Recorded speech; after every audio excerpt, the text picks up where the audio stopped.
আজকে আমরা আমাদের এই ফ্যানগুলা উপরের দণ্ড থেকে 2 ফিট করে আমাদের ফ্যানগুলার নিচে নামানো হবে। আমাদের এই যে 2 ফিটের এই যে পাইপগুলো আছে, এই পাইপগুলো আজকে আমরা সব পাইপগুলোতে আমরা ড্রিল করব। দুইটাতে 2 সাইজ ড্রিল। এই যে আমাদের মূলত আমরা যে ভি ব্লকটা কোথায় ব্যবহার করি, এই যে ভি ব্লক, আমরা আমাদের অ্যানভিলের উপরে ভি ব্লকটা রেখে তারপরে আমরা পাঞ্চ করব। আগে সেন্টার পাঞ্চ করে, সেন্টার পাঞ্চ করতে হবে।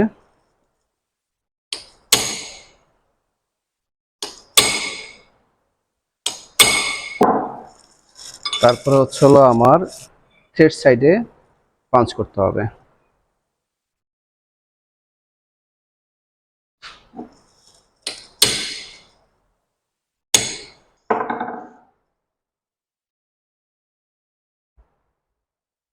চলো এটা